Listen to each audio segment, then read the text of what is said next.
एक कथा हम सबको सिखाती है, पुत्र को माता पिता को प्रणाम प्रतिदिन करना चाहिए।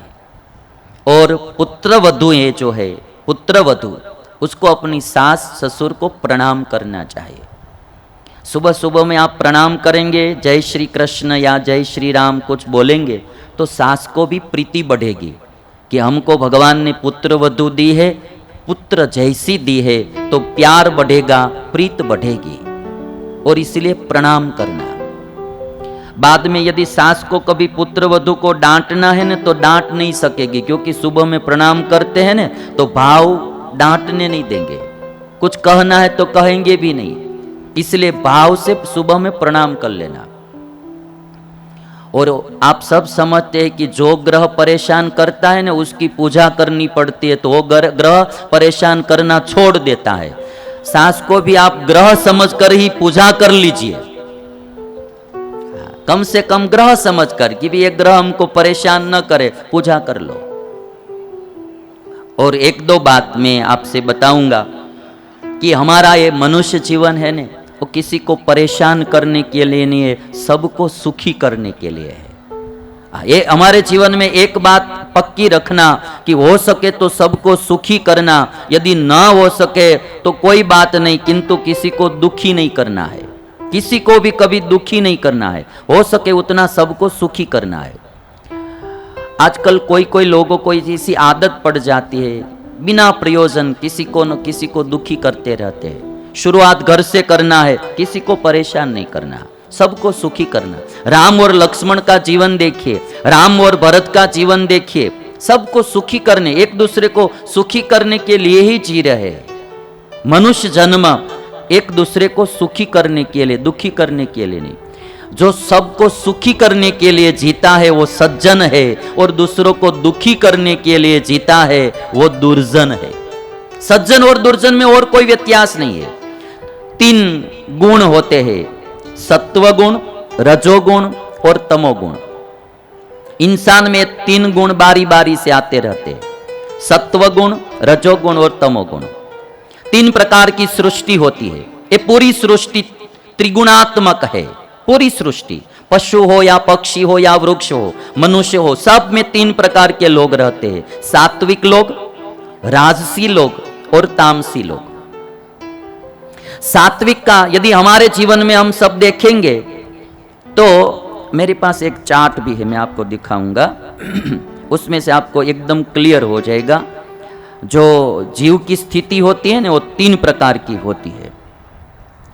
तो हमारे जीवन में हमको देखना है कि हम सात्विक है, राजसी है या तामसी है, वो हमें देखना है।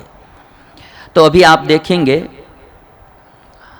तो सबसे पहले तमोगुणी आदमी होता है।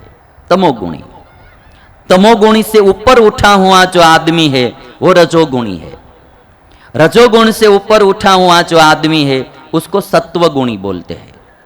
और सत्वगुण से ऊपर उठा हुआ जो आदमी होता है उसको निर्गुण बोलते हैं, जिसमें माया के 3 गुण है ही नहीं, सत्व, रज और तम, वो गुणातीत हुआ है।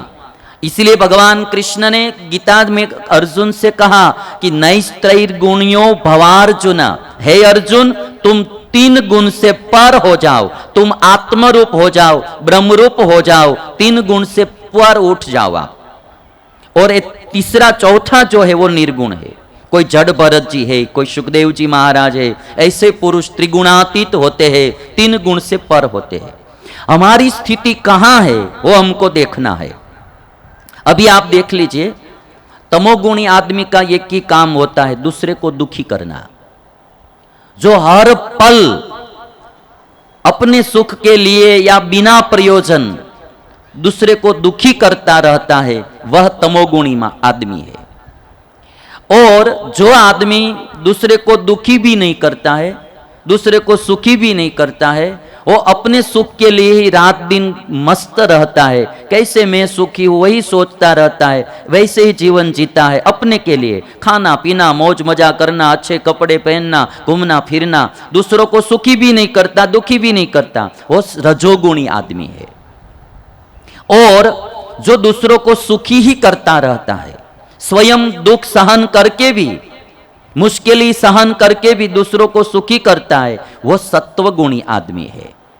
और जो मान अपमान, राग द्वेष, हर्ष शोक से पर उठा है और उसको कोई हर्ष शोक नहीं होता, मेरा तेरा नहीं होता, जड़ भरत और सुखदेव जी जैसे जो है वे निर्गुण आदमी है।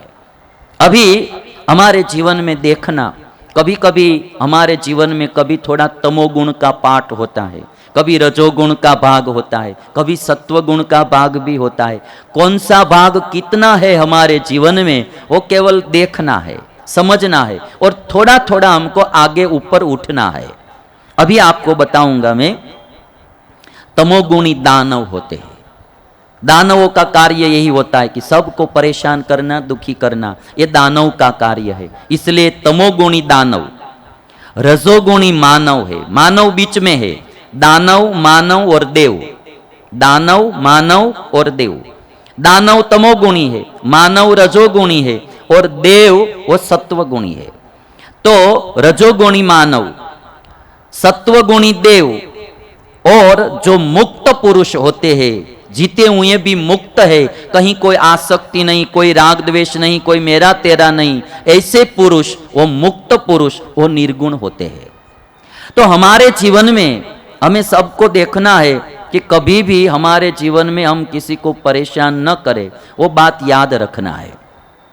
कोई कोई लोग ऐसे होते हैं बिना प्रयोजन सबको दुखी कर। आज सीता जी ने सास को प्रणाम किया, भरत जी ने पिता के स्वर्गवास की बात राम जी से बताई, राम के आपके विरह में पिताजी ने प्राण त्याग दिए।